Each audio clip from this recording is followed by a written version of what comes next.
Au fost creștini care au investit timp și resurse ca să vorbească cu acești iraniani despre Dumnezeu.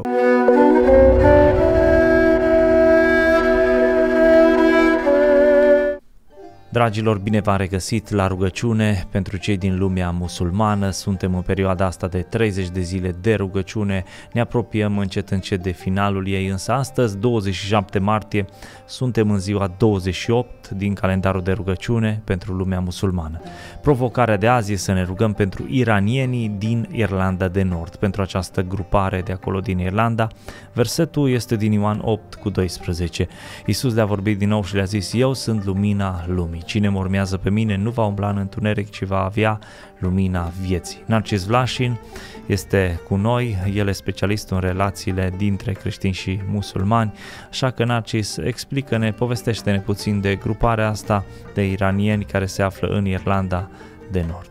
Cred că iranienii, din rândul tuturor grupărilor islamice de pe glob, sunt poporul etnic care se întorc cel mai mult la Dumnezeu. Rata de convertire este undeva pe aproape de 20%, pe când rata de convertire a creștinismului pe glob este undeva la 2,3%. Iranienii au biserici în toată Europa. Știu că am fost la o biserică de iranieni în Tesalonic, în Grecia. Chiar o soră de-a noastră româncă este căsătorit cu fratele care slujește acolo. Am fost în alte părți ale lumii unde am întâlnit biserici de iranieni, de exemplu în Finlanda.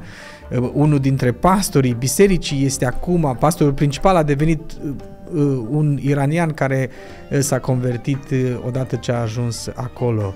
Și noi în România avem iranieni care au venit aici refugiați și s-au întors la Dumnezeu și acum ei sunt slujitori și merg cu Evanghelia celorlalți refugiați din țările islamicele care sunt în România.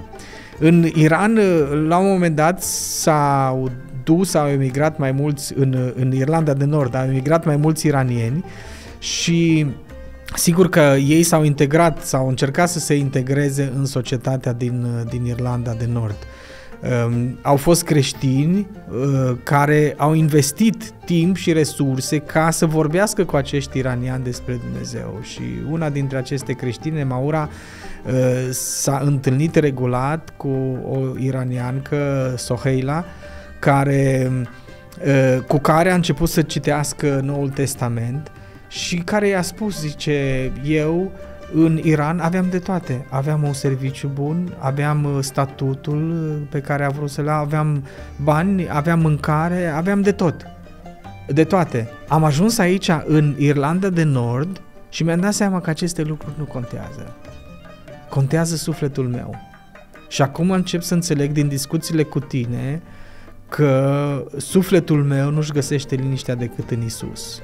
Din când în când are câte o ieșire de asta incredibilă de frumoasă în ce privește o observație despre cine este Dumnezeu. De exemplu, citind din Scripturi, din Matei, întrebarea: cine este acesta? Până vântul și marea ascultă de glasul lui. Și atunci Soheila zice, pentru noi, asta pentru iranieni, este foarte important să vadă un Dumnezeu puternic, un Dumnezeu care este Fiul lui Dumnezeu, nu un Dumnezeu slab. Noi pe creștini am considerat slabi. Dumnezeul lor este slab. Dumnezeul islamului a fost considerat ca fiind omnipotent și omniputernic, da?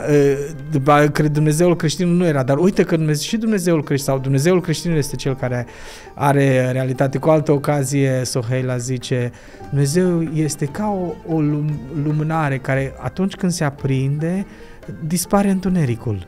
Și atunci când intră în inima unui om, dintr-o dată se face lumină și întunericul din viața lui dispare. Sunt lucruri frumoase spuse de cineva în care se înfiripează credința și în care începe să se vadă că Hristos lucrează prin Duhul Sfânt.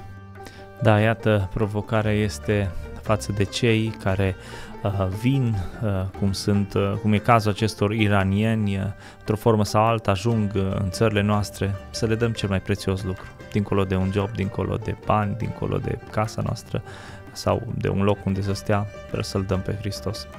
Narcis, hai să ne rugăm pentru populația aceasta de iranieni din Irlanda de Nord și Dumnezeu să mântuiască lumea musulmană de acolo.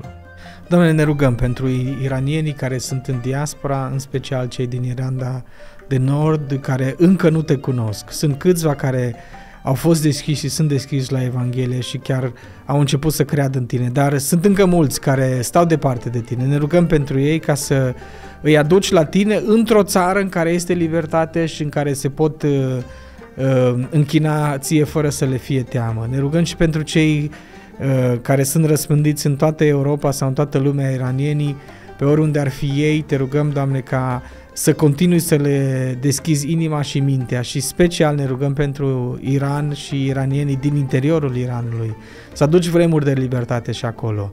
Nu există nicio biserică liberă care să se închine ție și totuși sunt așa de mulți oameni care te urmează pe tine. Te rugăm să aduci libertate și să vedem credința care este în Iran și care apoi să se poată răspândi în toată zona aceea. Amin. Amin, Dumnezeu să asculte rugăciunea noastră de aici și a voastră din casele voastre. Vă așteptăm și mâine la rugăciune pentru lumea musulmană.